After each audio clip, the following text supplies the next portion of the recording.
Malachite kingfishers are about 13 centimeters long.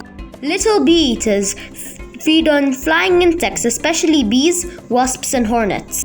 Nile monitors are the largest lizard species in Africa. They can attain lengths of about 6.5 feet and weigh up to 17.8 pounds.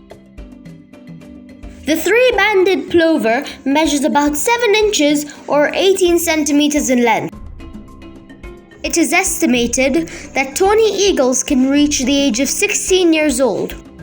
The grey heron is a large bird, standing up to 100 centimeters tall and measuring 84 to 102 centimeters long.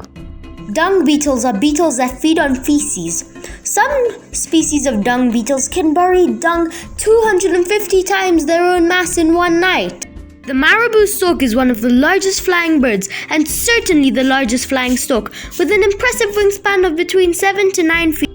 Egyptian geese measure around 25 to 29 inches in length, including the tail. The upper plumage varies from reddish to grey-brown, turning paler on the flanks and abdomen, with a distinctive chocolate-brown patch on the lower chest.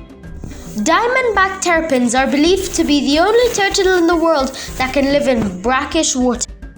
The olive baboon is most often found in the open savanna habitats, but it also inhabits tropical evergreen forests and semi-arid woodlands. The common egret's bill is straight and stout with a dark yellow topside. The white-backed vulture is the most common large vulture in Africa, and it is an accomplished scavenger that eats the carcasses of large animals. Comment down below if you want me to make a part 2. Don't forget to like, subscribe, and turn on the post notifications to never miss out on another video.